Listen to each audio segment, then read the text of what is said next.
Muy bien, ahí estamos. Le he dado el título de teoría nociológica e investigación, por la sencilla razón de que me di cuenta que la cuestión del conocimiento a lo largo del tiempo, pues ha tenido una serie de cambios y de transformaciones. De modo que llamarle teoría del conocimiento no sería del todo correcto y llamarle epistemología me parece que tampoco haría justicia a esta disciplina. Esto espero aclararlo de mejor forma conforme los minutos vayan pasando. Muy bien. Tenemos unos objetivos que queremos lograr con esta exposición. La primera cuestión que queremos abordar es, ¿qué es la teoría nociológica? Esa teoría que se hace cargo de los problemas relacionados con el conocimiento. ¿Qué es? Pero luego queremos también brevemente hacer alusión de los asuntos y las cuestiones de que se ocupa esta teoría nociológica. Luego, queremos referirnos a los cambios que a lo largo del tiempo la teoría nociológica ha sufrido, porque el día de hoy ya no se considera de la misma manera como la consideraban los griegos hace ya más de 2000 y tantos años. Y por último, queremos también alcanzar el objetivo de establecer cuál es la relación que la teoría nociológica tiene con la investigación. Bien, quisiera comenzar por dejar un poco más claro el por qué hablar de teoría nociológica. Bueno, recordemos que la teoría del conocimiento que surgió en la Grecia antigua con filósofos como Sócrates, Platón y Aristóteles, bueno, trató ciertamente del conocimiento, pero en términos bastante generales. ¿Qué es el conocimiento? ¿Cómo obtenemos el conocimiento? ¿Cómo darle fundamento a el conocimiento? Bueno, esos problemas, digamos, generales del conocimiento fueron los temas fundamentales de la teoría nociológica cuando nació en Grecia y a la que se le conoce como teoría del conocimiento.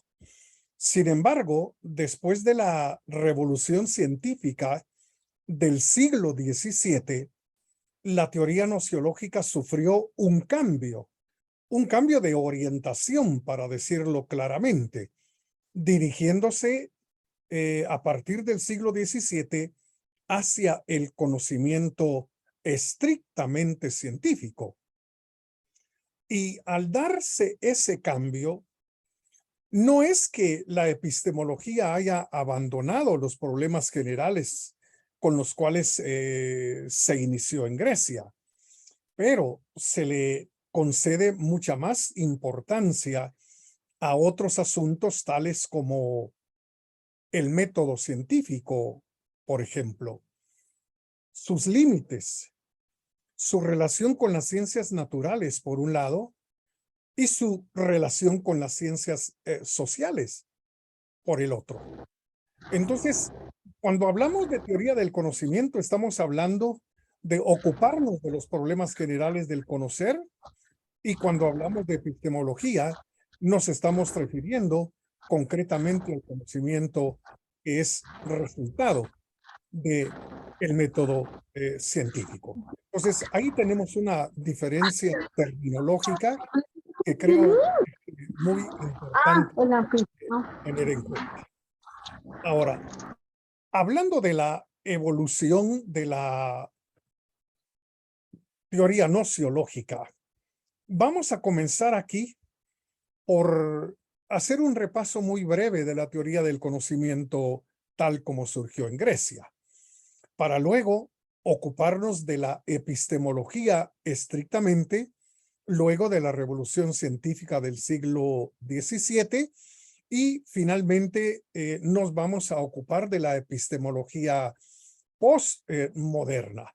Sí, se supone que estamos en la era de la posmodernidad y la cuestión del conocimiento y la teoría sobre el conocer no han podido escaparse de las consecuencias que la posmodernidad ha traído en términos generales sobre la cultura, sobre el pensamiento, sobre la ciencia, la filosofía, etcétera. Entonces, vamos a proceder en ese sentido, recordando que a lo largo de esta evolución histórica, pues vamos a encontrar ciertas cuestiones que han permanecido a lo largo de los siglos, pero también vamos a darnos cuenta de ciertos cambios y de ciertas transformaciones que la teoría sobre el conocimiento ha sufrido a lo largo de la historia. Bueno, recordemos que en términos generales la filosofía es un producto griego. No es que no haya habido pensamiento en otros lugares y en otros pueblos, porque sí lo hubo, pero solo en Grecia surgió eso que denominamos filosofía y se dio fundamentalmente con el descubrimiento del logos. Esto significa que no es que no haya habido explicaciones a las grandes preguntas que los seres humanos se han hecho desde siempre. Sí las había, pero eran explicaciones eminentemente mitológicas. Es decir, a las preguntas que los hombres nos hemos hecho desde siempre, se respondía entonces con un relato de carácter mítico. Pero llegó un momento en que algunos personajes comenzaron a sentirse insatisfechos con aquellas explicaciones de carácter mítico. Y entonces dieron un paso muy importante que se le suele llamar el paso del mito al logos. La palabra logos significa razón, significa discurso, está estrechamente relacionado ese término con la lógica, ¿verdad?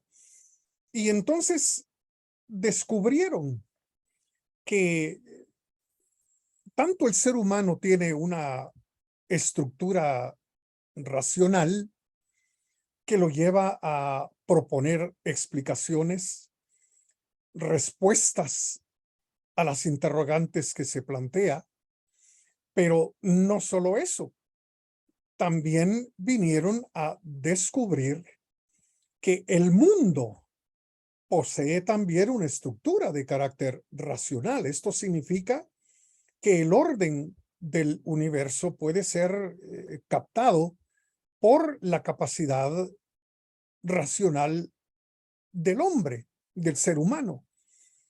De tal manera que empezaron a buscar respuestas un poco alejadas y diferentes de las respuestas mitológicas y que tenían la característica de ser producto de la capacidad de pensar del ser humano y cumplir con los requisitos que la razón humana demanda para que un discurso X, Y o Z sea aceptado.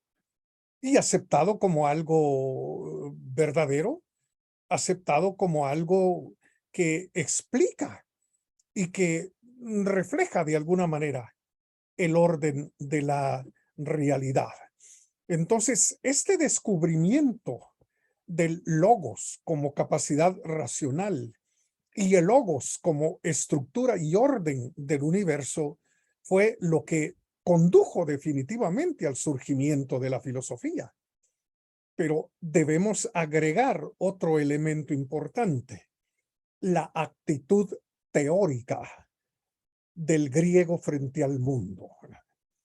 La palabra teoría viene del griego theorein, que significó ver como en el teatro. Esto significa que los griegos adoptaron una actitud muy particular frente al mundo, la actitud del espectador.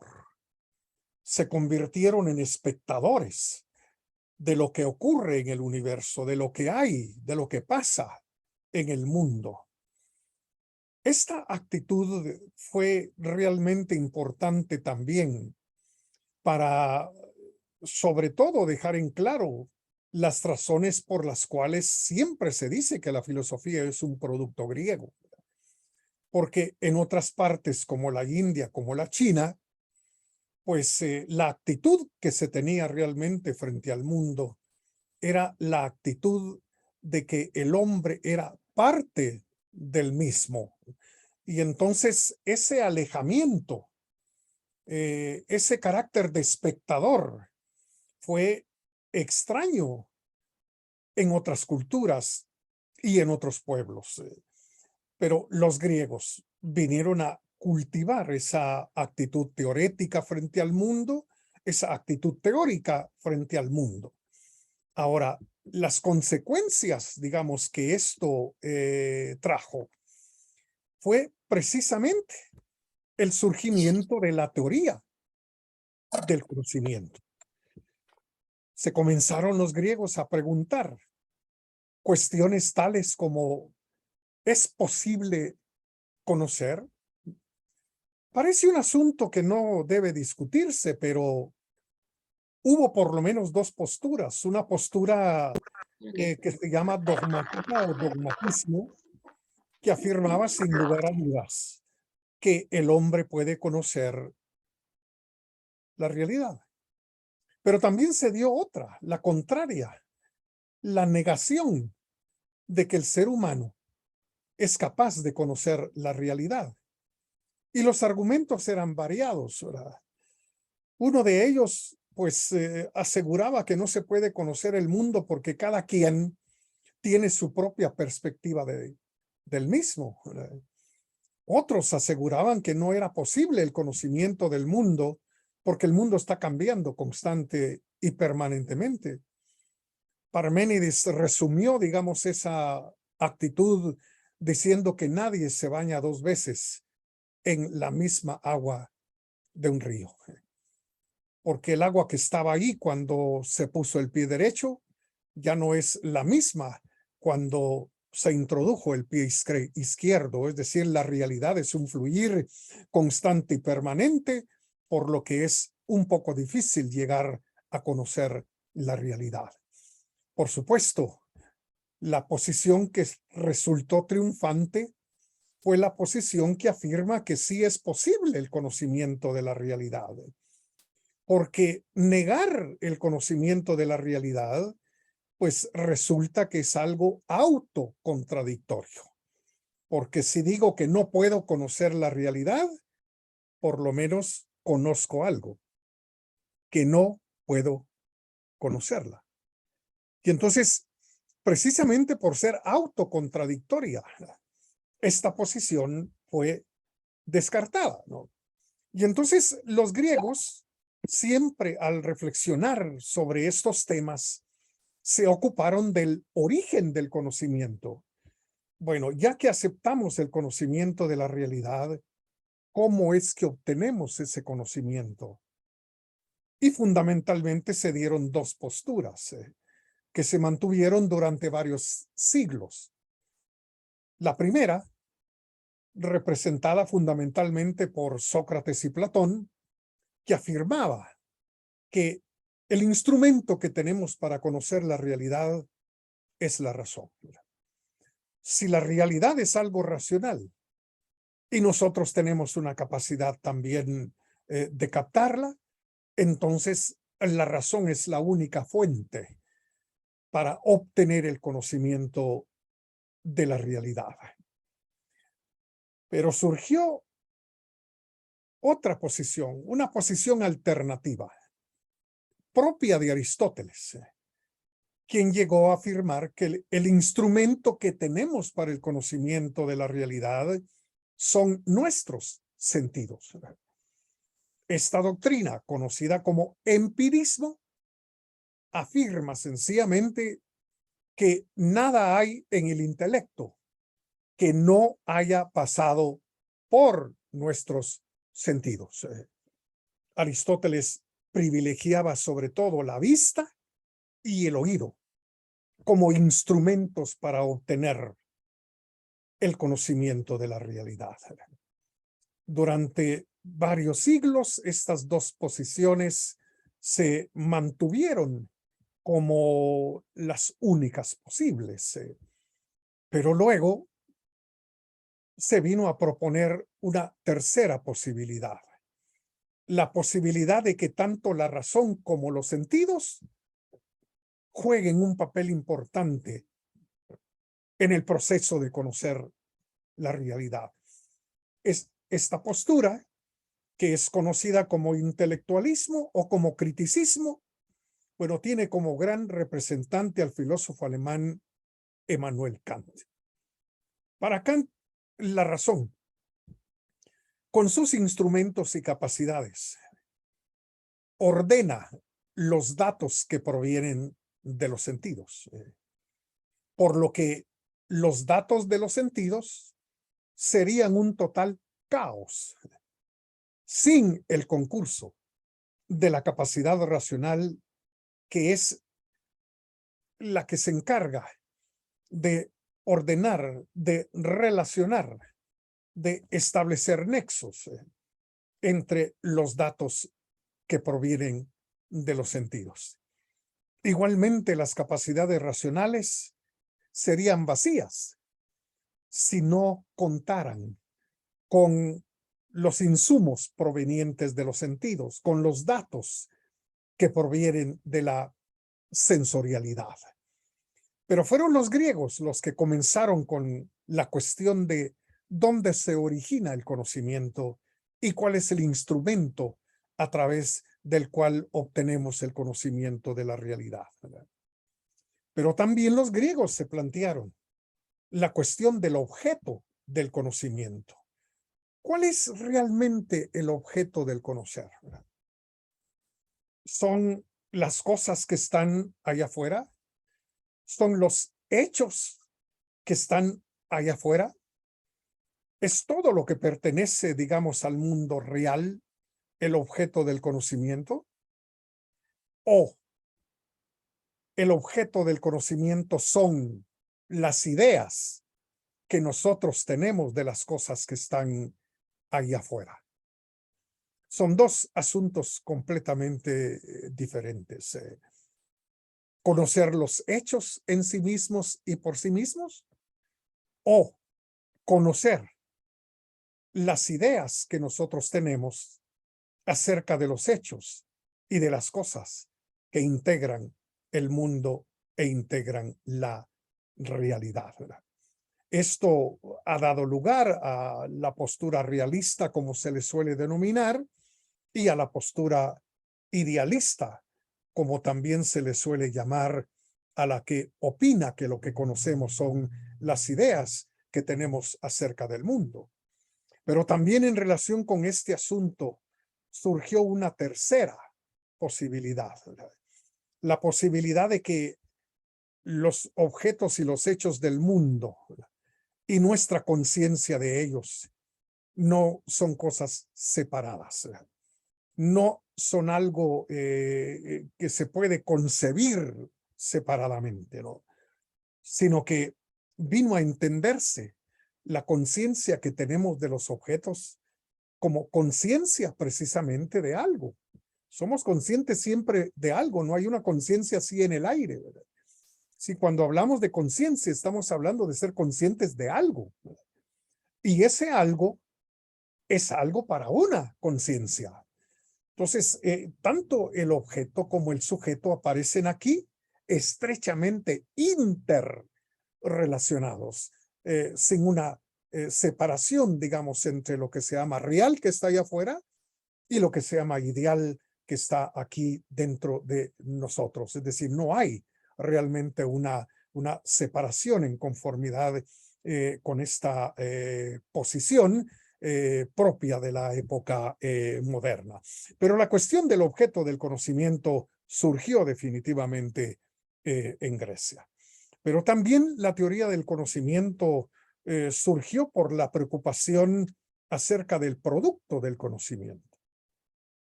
El producto del conocimiento es un discurso, ¿verdad?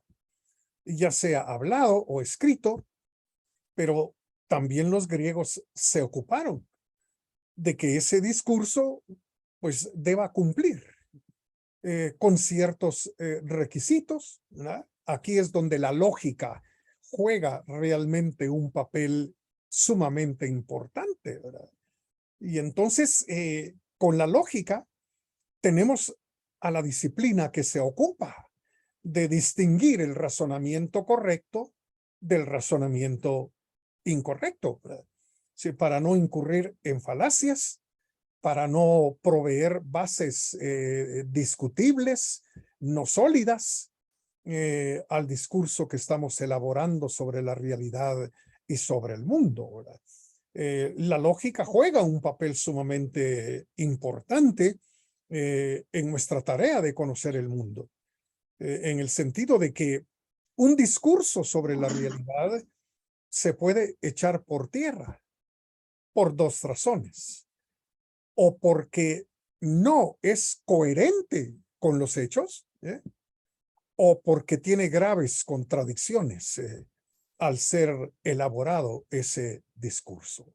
Entonces, el producto del conocimiento también fue una preocupación del pensamiento griego y sigue siendo una preocupación importante hasta el día de hoy. Pero también el asunto de la validez del conocimiento, o lo que conocemos simplemente como verdad, ¿verdad? Es decir, cómo realmente garantizar que un discurso es verdadero. Cómo garantizar que lo que estamos expresando sobre el mundo es verdadero. Bueno, aquí también la historia es, como dijéramos, bastante abundante. Hay quienes sostenían que la verdad es eminentemente lógica, ¿verdad? Es decir, basta con que el discurso sobre la realidad no contenga contradicciones en sí mismo para ser verdadero. Y otros alegaban que no, es decir, el discurso debe definitivamente estar en concordancia con los hechos. No basta lo lógico, hay que mantener una concordancia entre el discurso y la realidad. Bueno, a lo largo del tiempo también este asunto ha sido sumamente discutido y vamos a ver cómo, digamos, en la posmodernidad las cosas sobre la verdad también han ido cambiando enormemente. Bueno,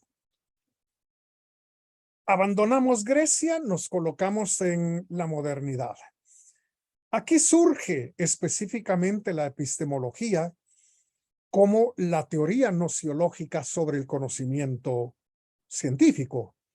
Y esto fue resultado y producto de esa gran revolución que se llevó a cabo en el siglo XVII, que permitió el surgimiento de la física y el desarrollo de todas las ciencias, tanto naturales como posteriormente las ciencias sociales. Y lo más importante de la modernidad es su énfasis, o fue su énfasis en una metodología. Eso es, esto constituye una característica esencial, digamos, del pensamiento moderno. Es el método el que va a determinar si el conocimiento que estamos teniendo del mundo es verdaderamente científico alejado de especulaciones, alejado completamente de productos de la imaginación, digamos, del sujeto. Y entonces el método científico comenzó a imponerse. El método fundamentado básicamente en la observación bajo condiciones controladas. Pero no solo esta metodología, sino la matematización del lenguaje científico también es resultado y producto de la modernidad. Sabemos que el lenguaje común y corriente es ambiguo, ¿verdad? Las palabras tienen un doble significado dependiendo del contexto en el cual nos encontremos, ¿verdad? Significará esto o significará lo otro, y entonces todo esto da lugar a malos entendidos. Y entonces, para evitar todo eso, ¿verdad?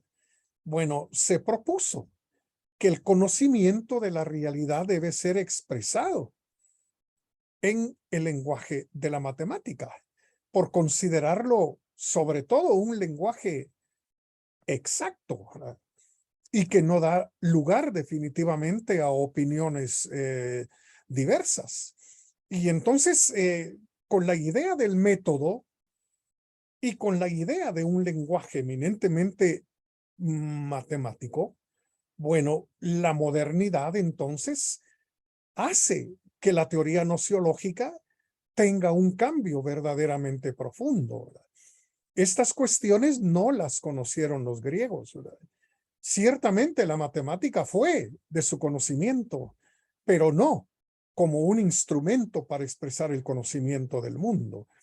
La cuestión del método y del lenguaje matemático son cuestiones con las cuales se genera un cambio profundo en la teoría nociológica que viene a llamarse a partir de ese momento epistemología, orientada específicamente al conocimiento de la ciencia. Ahora bien, quizá uno de los grandes representantes tanto de esta metodología como de esta actitud, digamos, frente al mundo y frente al conocimiento, sea el francés Augusto Comte, en la primera mitad del siglo XIX. Según Comte, pasemos revista muy rápidamente a los supuestos comtianos, que comienzan fundamentalmente con la observación. Tenemos que ajustarnos a la observación sin pensar que hay algo detrás de lo observado. Si lo hay, decía Comte, tenemos que olvidarnos de eso para atenernos simplemente a la observación de los hechos. Y las preguntas que se deben hacer son preguntas muy particulares. Preguntas que establezcan relaciones entre los hechos, relaciones entre los fenómenos.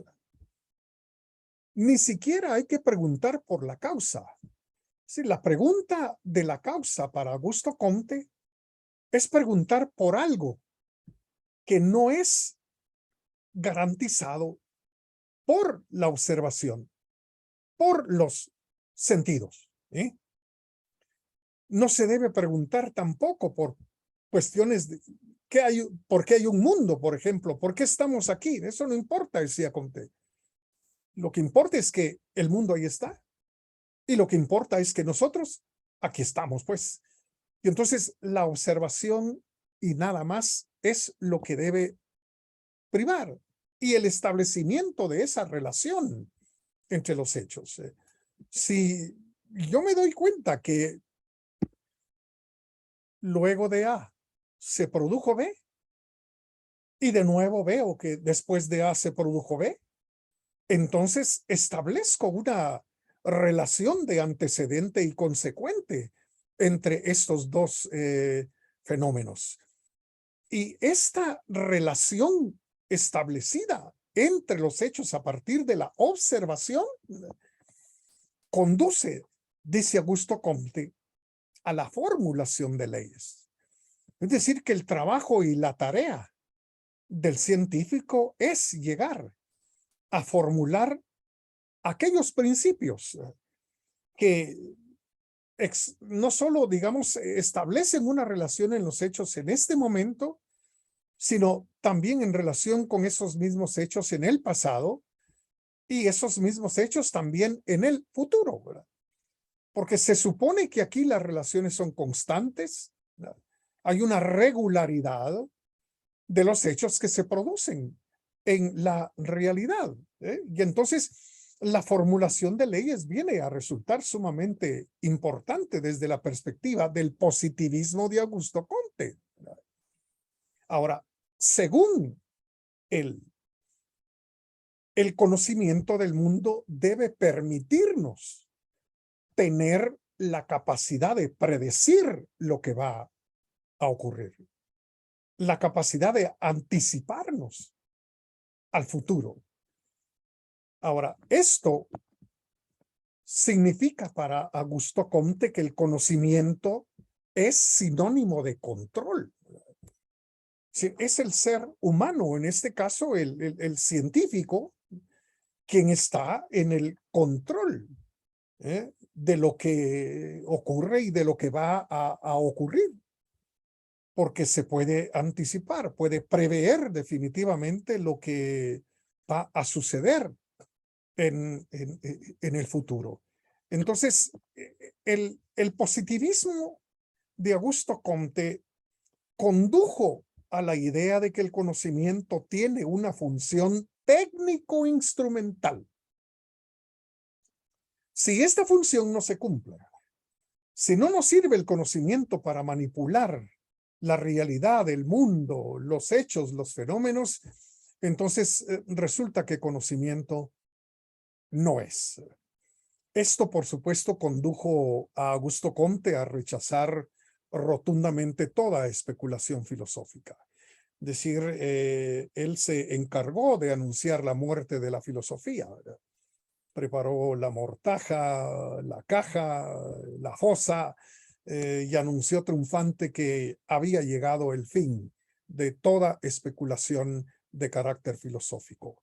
Porque a partir, digamos, sobre todo de su pensamiento positivista, la observación, la relación entre los hechos, la formulación de las leyes, la capacidad de predicción, el control de la realidad y el empleo técnico instrumental de conocimiento se impondría, ¿verdad?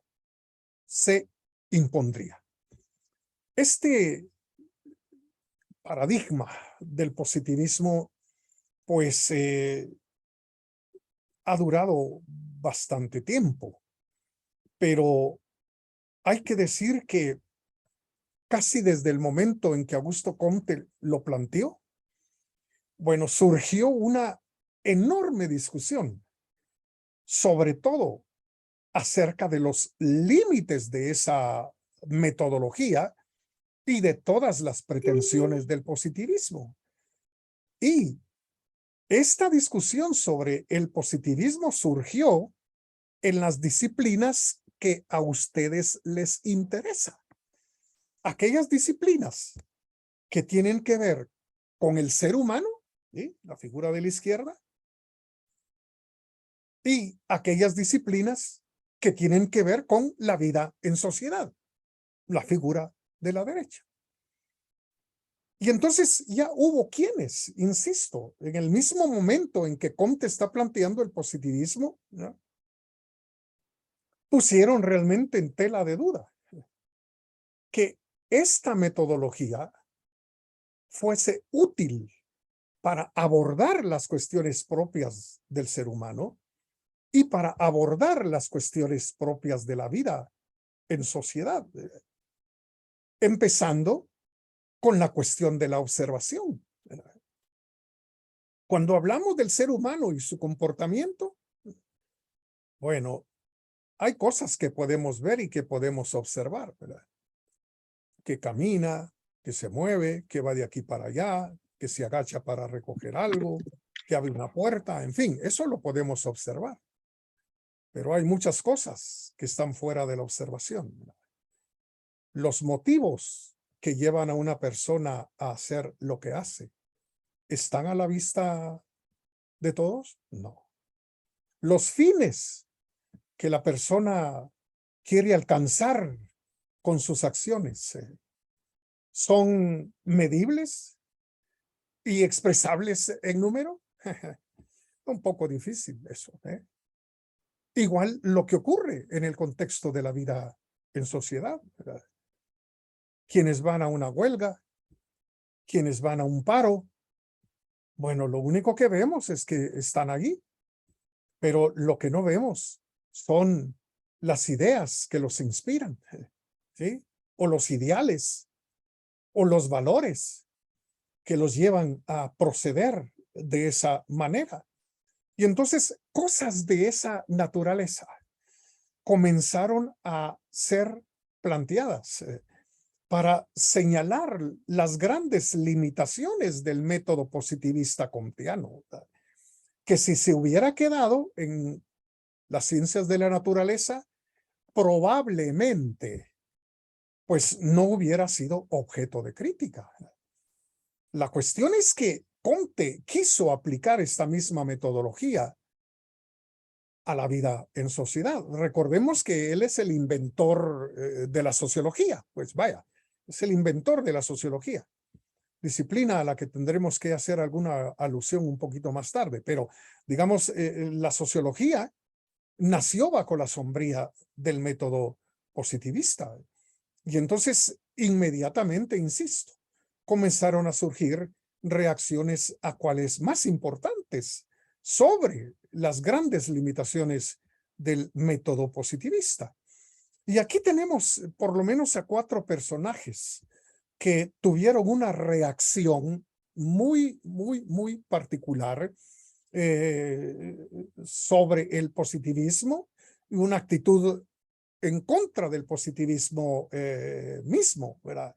Y entonces, unos son de hace mucho tiempo, otros son más cercanos a nosotros en el tiempo, hay un moderno, hay un contemporáneo aquí, entre otros 4, pero podríamos arrancar, digamos, con el mismo Juan Bautista Vico, quien vivió la misma revolución científica del siglo XVII y que escribió una obra cuyo título es La Nueva Ciencia. ¿Y de qué se quejaba realmente Juan Bautista Vico? Bueno, se quejaba del auge de la física, pero no porque estuviera en contra de la física, sino porque el auge de la física, dice Vico, llevó a los seres humanos a olvidarse de sí mismos, ¿eh? Sobre todo a olvidarse de algo que los seres humanos hacemos, que es la historia. Según Vico, quien hace algo es el que mejor puede llegar a conocer aquello. Y nosotros, decía Vico, resulta que no hemos hecho el universo físico. Por lo tanto, nunca vamos a ser capaces de llegar a desentrañar hasta los últimos secretos, como se dice, del universo físico, porque no somos sus autores. En este caso, solo Dios va a poder hacerlo. Pero nos hemos olvidado de algo que sí es hechura nuestra, dice Vico, como es la historia. La historia está más cerca de nosotros, la historia tiene más relación con nosotros y estamos capacitados o mejor capacitados para entender la historia como hechura nuestra que para entender y comprender el universo físico. Pero Wilhelm Dilthey, este filósofo alemán fallecido en 1911, pues también vino a hacer eco de la preocupación vickiana. Según Dilthey, el método positivista de Augusto Comte no le es útil al historiador. Precisamente porque los hechos de que se ocupa el historiador ya no existen. El historiador está interesado por hechos de hace 500 años, de hace 24 horas, de lo que ya pasó, de lo que ya no es. ¿Cómo se va a obligar al historiador a emplear el método de observación si los acontecimientos de su interés ya no existen?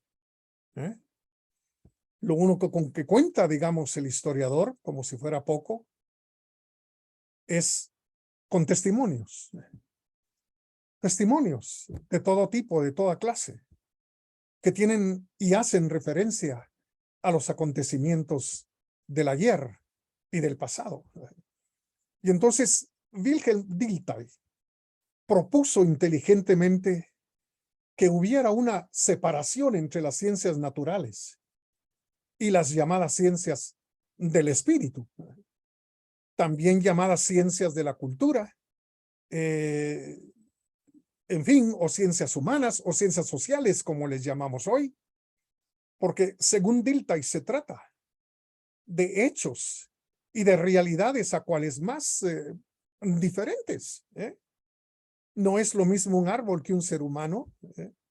No es lo mismo, digamos, una huelga que la caída de árboles por, qué sé yo, un vendaval o un fuerte viento. Si estamos hablando de fenómenos muy diferentes y distintos. Y lo que se busca también es diferente, dice Wilhelm Dilthey. Lo que busca el científico natural y lo que busca y trata de encontrar el historiador en este caso, pues es algo diferente y algo distinto, ¿no? Sobre todo, Dilthey recalca, el mundo interior. Los seres humanos tenemos una vida interior, un mundo interior, un universo, digamos, interno, que está constituido por ideas, por valores, por temores, por sueños, por frustraciones, por anhelos, esperanzas, cosa que no se da para nada en la naturaleza, ¿sí? Y entonces Dilthey viene a reaccionar proponiendo esta división entre las ciencias naturales y las ciencias del espíritu o sociales. Pero también resulta del pensamiento de Dilthey, ¿verdad?, una ampliación del concepto de ciencia. Hay que abandonar el concepto rígido de ciencia que tenía Augusto Comte con el positivismo para ampliar un poco más el concepto de ciencia a fin de que se abarque también como científicas las disciplinas que se encargan de lo humano y de lo social. Bueno, tenemos a Edmund Husserl, otro alemán que escribió un texto que está en línea, se puede encontrar fácilmente, con el título de La crisis de las ciencias europeas. Bueno, estamos hablando de las primeras décadas del siglo pasado, cuando Husserl escribe este importante tratado. Pero ¿cómo van a estar en crisis las ciencias? Si ahí muestran todos los resultados que las ciencias realmente han logrado a lo largo del tiempo. Pues sí, dice Husserl, las ciencias están en crisis precisamente porque se han alejado del mundo de la vida. Ese mundo de la vida que está constituido ya no por simples cuerpos, sí, como lo venía diciendo el positivismo de Augusto Comte, porque eso hay que tenerlo en mente siempre, ¿verdad? Comte se hizo heredero del concepto de cuerpo que surgió con la física en el siglo XVII. Y las ciencias, desgraciadamente, mantuvieron la idea de que el mundo está lleno de cuerpos. Y nosotros también, los seres humanos, no somos más que un cuerpo ahí que se puede medir, se puede pesar, y se acabó. Pero muy lejos, esas ciencias, con todos sus resultados, muy lejos de lo que Husserl denomina el mundo de la vida, donde transcurre la existencia de los seres humanos con todo lo que eso implica, los sufrimientos, las penas, las alegrías, bueno, todo ello. Las ciencias lamentablemente se han ido alejando de todo eso. En un afán, digamos, estrictamente objetivista, las ciencias no quieren opinar absolutamente sobre nada, ¿verdad? No quieren proveer indicaciones o proponer un norte o una orientación hacia allá o hacia acá. Es decir, las ciencias quieren mantenerse rotundamente alejadas de todo ese tipo de cuestiones que tienen, sí, mucho que ver con el mundo de la vida. Eso es Husserl en relación con las ciencias en general. Pero luego tenemos a Zygmunt Bauman, ¿verdad? Recientemente fallecido, este sociólogo polaco, pues en esta obra sobre la modernidad y el holocausto, pues hace una crítica terrible hacia la sociología. Es decir, los sociólogos prácticamente se dedicaron simplemente a describir lo que estaba ocurriendo en la Alemania nazi, ¿verdad? Sin querer meterse a opinar si aquello estaba bien, si aquello estaba mal, si la muerte de millones de personas era algo perfectamente aceptable, es decir, mantener la supuesta objetividad, digamos, recomendada por el positivismo. Entonces, Bauman en esta obra dice que no es tanto lo que nosotros tenemos que decir sobre lo ocurrido en el Holocausto, sino lo que el Holocausto tenga que decir sobre los sociólogos y sobre la sociología. Estamos entonces aquí ante reacciones muy importantes que no podemos echar en un canasto sin fondo, pues, que son reacciones hacia el denominado positivismo que Augusto Comte inició en la primera mitad del siglo XIX. Bueno, pasemos a la epistemología posmoderna. Aquí tenemos realmente una transición ante un paradigma rotundamente nuevo. En aras del tiempo, voy a ser muy breve al señalar cuáles fueron, digamos, algunas de las influencias que condujeron a cambios verdaderamente enormes en la epistemología, ¿verdad? Esta era en la que estamos viviendo, que es la era denominada posmoderna o la posmodernidad, bueno, no es producto así que cayera, digamos, del cielo, como decimos. Hubo una serie de acontecimientos que prepararon el ambiente, sobre todo en Europa, para que estemos hablando hoy en día de la posmodernidad. En primer lugar, recordemos los nuevos postulados en la física que condujeron a esa ciencia a salir de lo absoluto para reconocer lo relativo. Y aquí a quien tenemos que mencionar precisamente, sin hacernos muchas bolas con su teoría de la relatividad, es precisamente don Alberto Einstein, ¿verdad? El principio fundamental es que el tiempo y el lugar pues no son absolutos, dependen definitivamente del observador, en qué punto se coloque realmente el observador para que el tiempo y el lugar sean entendidos y vistos de una manera o de otra. Esta es una cuestión que hay que tener en cuenta con el espíritu de la modernidad. Pero también tenemos que mencionar muy rápidamente al físico Werner Heisenberg, ganador del Premio Nobel en Física. Y lo que tenemos que decir es que, según Heisenberg, la ubicación y el tiempo de una partícula subatómica es imposible realmente de predecir, ¿verdad? Este es el denominado principio de indeterminación, ¿verdad? Tan importante en la física cuántica. Pues digamos, este principio de indeterminación, de que no se puede realmente establecer el tiempo y el lugar de una partícula subatómica, pues también es algo que sigue pesando, digamos, en términos generales, en la mentalidad posmoderna. Ahora, también tenemos que recordar a Bertalanffy, un biólogo, y su llamada teoría de los sistemas. Surgió dentro de la biología, por supuesto, esta teoría, ¿verdad? De que un sistema, digamos como el sistema digestivo o el sistema respiratorio, pues no se puede llegar a entender y a comprender en función de las partes que conforman el sistema, sino que hay que verlo realmente como un todo, primero. Segundo, hay que ver todo sistema en relación con los otros sistemas. Es obvio que el sistema respiratorio está relacionado con el sistema digestivo, en fin, con el aparato circulatorio también, en fin, hay una estrecha relación entre los sistemas, biológicamente entendidos.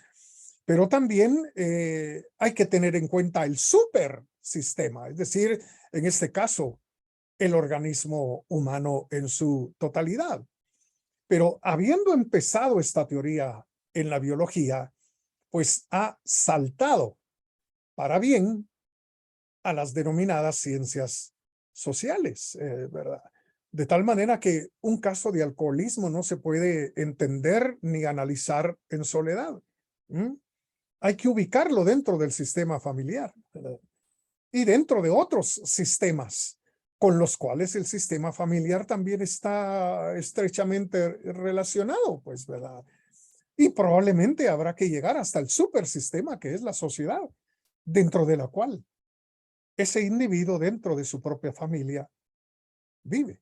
Entonces, esto también, digamos, ha traído cambios muy importantes a nivel de la epistemología y, por supuesto, no podemos olvidar aquí a Karl Raimund Popper, este filósofo de la ciencia austriaco, quien vino a recomendar fundamentalmente que en la ciencia se proceda de manera hipotético-deductivo, ¿verdad? Es decir, hay que darle más importancia a lo hipotético y a lo deductivo que a lo inductivo, ¿verdad? Que fue algo en lo que definitivamente insistió mucho el positivismo, ¿verdad? Es decir, hay que experimentar una vez y experimentar otra vez y experimentar una tercera y una cuarta y 1000 y 10,000 veces y bueno, a partir de esos experimentos que siempre son particulares, siempre son algo individual, se pretende saltar a generalidades, a establecer generalidades, propuestas generales que abarcan, digamos, a la totalidad de fenómenos de esa misma clase.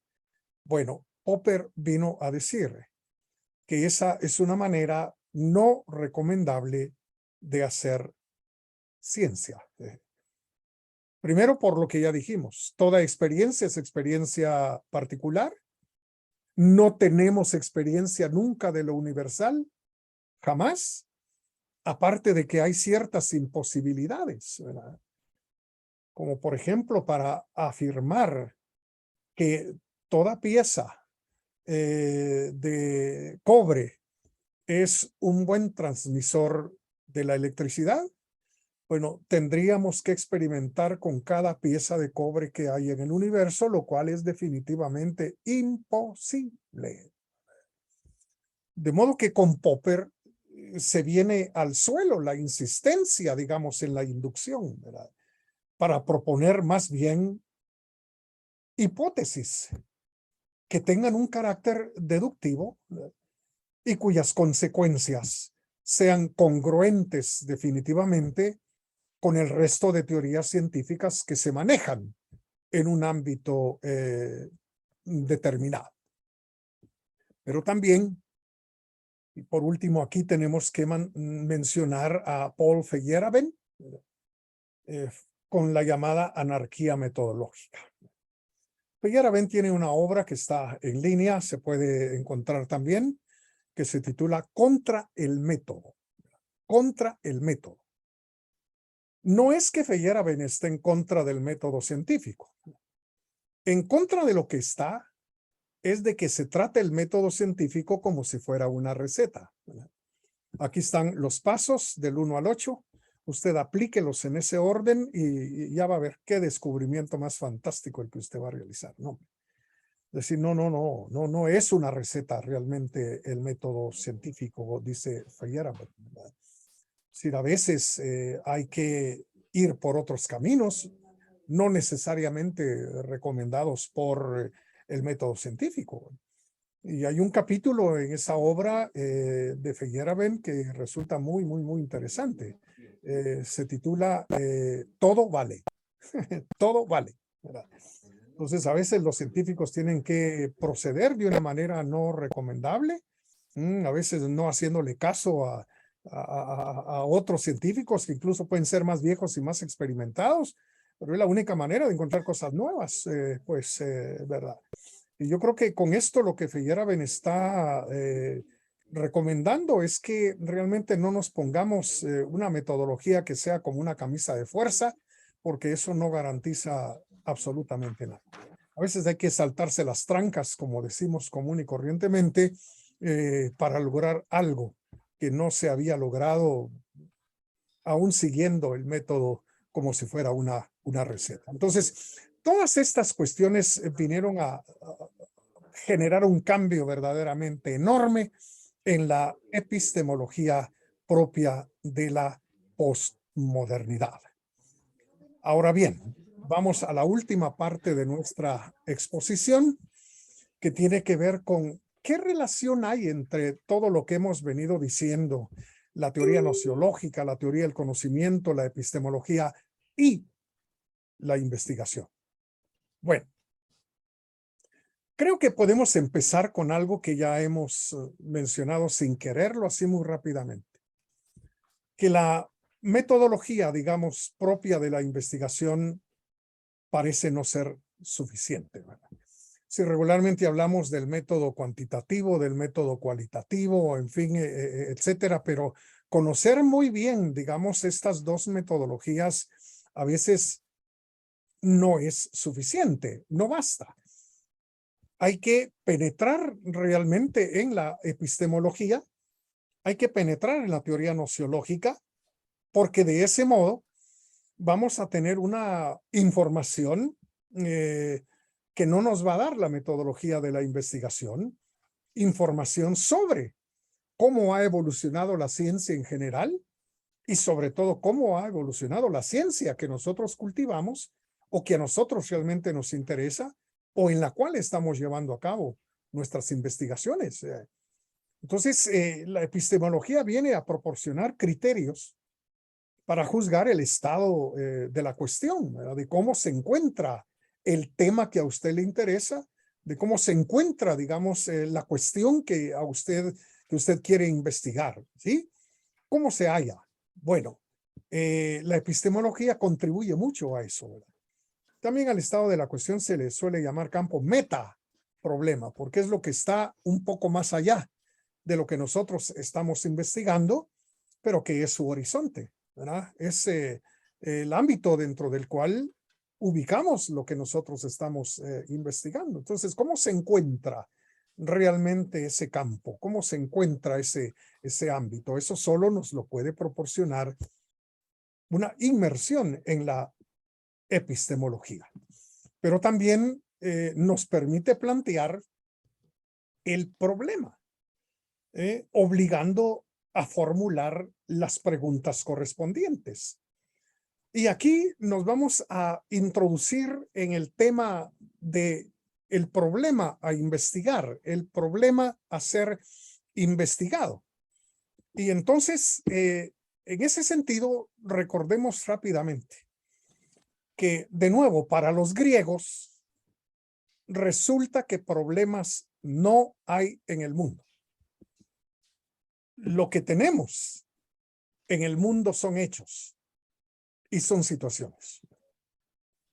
Los embarazos de adolescentes no constituyen problema. Son hechos. La corrupción no es un problema. La corrupción es un hecho que vivimos, que está ahí, que es parte de la realidad y que es parte del mundo. Entonces, en el mundo lo que tenemos son hechos y son situaciones, ¿verdad? Y probablemente alguien diga, bueno, a mí me interesa, pues bueno, entrarle a investigar la cuestión de los embarazos de adolescentes. Me interesa mucho ese asunto. Bueno, está bien que lo exprese así, pero no diga, me interesa el problema de los embarazos de adolescentes, porque, insisto, hasta este momento, problemas no tenemos. Tenemos un hecho que llama la atención, ¿verdad? Que requiere explicaciones, ¿verdad? Ahora, puede que los hechos no pertenezcan al mundo. Puede que los hechos pertenezcan a la obra de un autor. Por ejemplo, que le interese a alguno de ustedes investigar, digamos, la idea de sociedad que tiene un determinado autor. Entonces, ese es un hecho, porque las ideas sobre la sociedad que ese autor tiene o tenía se encuentran en sus libros, se encuentran en los textos que escribió, ¿verdad? Entonces, no podemos decir claramente, yo quiero investigar el problema de la idea de sociedad, digamos, en Max Weber, porque no estamos hablando de un problema, estamos hablando de un hecho. Ahí están sus opiniones, ahí está lo que él pensaba.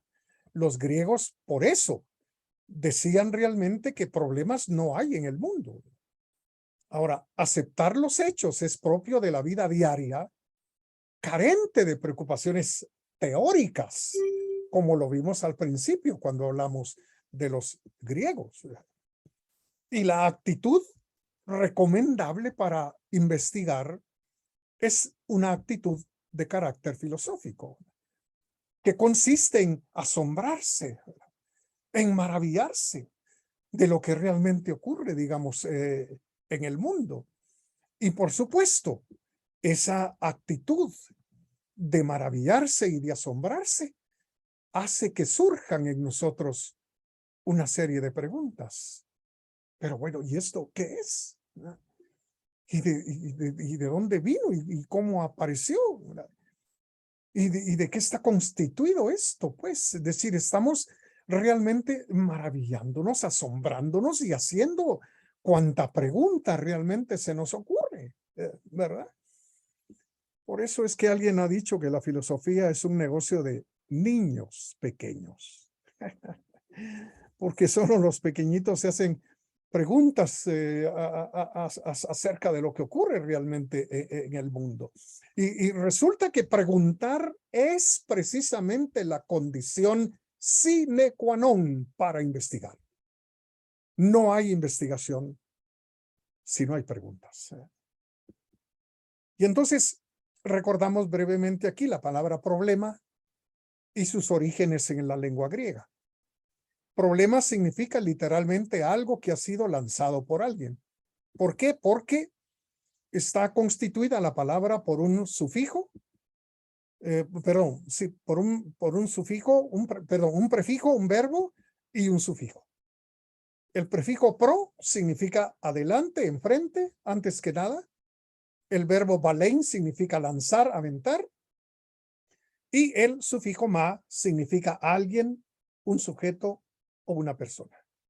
Entonces, problema es algo que alguien ha lanzado por delante. Es decir, es una propuesta hecha por alguien, no es algo que vamos a encontrar en el mundo.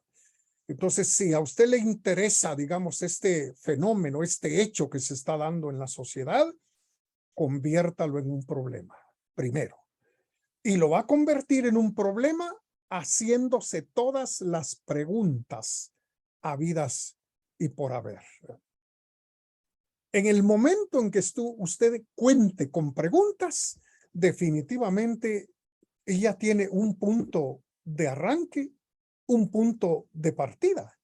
La problematización, digamos, entonces, de la cuestión es necesaria porque solamente tenemos un problema para investigar si tenemos preguntas. Y todas las preguntas posibles, no deje ninguna fuera. Todo el mundo sabe que es un embarazo. No, hombre, esa no es una buena actitud de un investigador. Partamos de cero, ¿verdad? Va a haber gente que va a leer su trabajo que, aunque usted no lo crea, puede no saber exactamente qué es un embarazo, pues, ¿verdad? O puede haber diversas maneras de definirlo y de entenderlo, Y entonces, bueno, no hay que dejar absolutamente nada fuera. Ahora, luego de plantear las preguntas, lo que tenemos que hacer es seleccionar aquellas preguntas que nosotros vamos a intentar resolver, responder con nuestra investigación, ¿verdad? Ahora, hay varios criterios para dejar preguntas afuera y ocuparnos únicamente de algunas.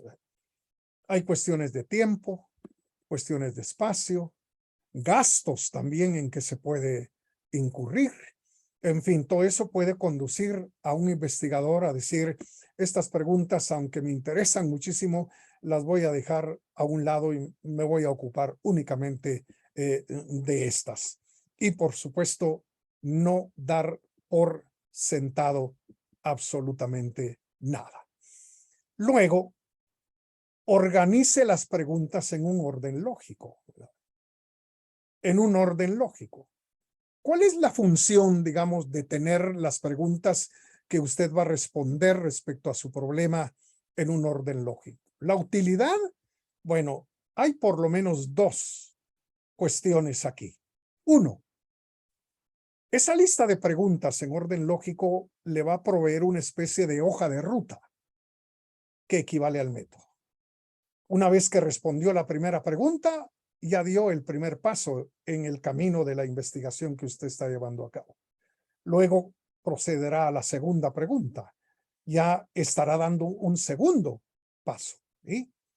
Recuerden que la palabra método significa camino, ¿sí? Sendero.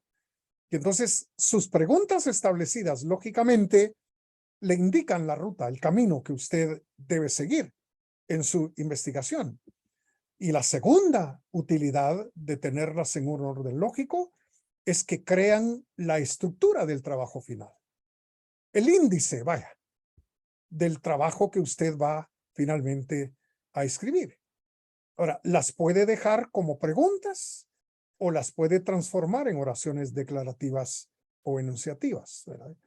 Entonces, en lugar de dejar, ¿qué es un embarazo? Bueno, punto número 1, definición de embarazo. Bueno, sea la pregunta o sea que la transforme en una oración declarativa, de todos modos, estará teniendo su hoja de ruta y también la estructura, el índice del trabajo final. Para esto voy a terminar diciendo que hay que tomar en cuenta que un trabajo que no tiene estructura, que no tiene realmente subtítulos, divisiones, revela un total caos, un desorden en el pensamiento. Muchas gracias.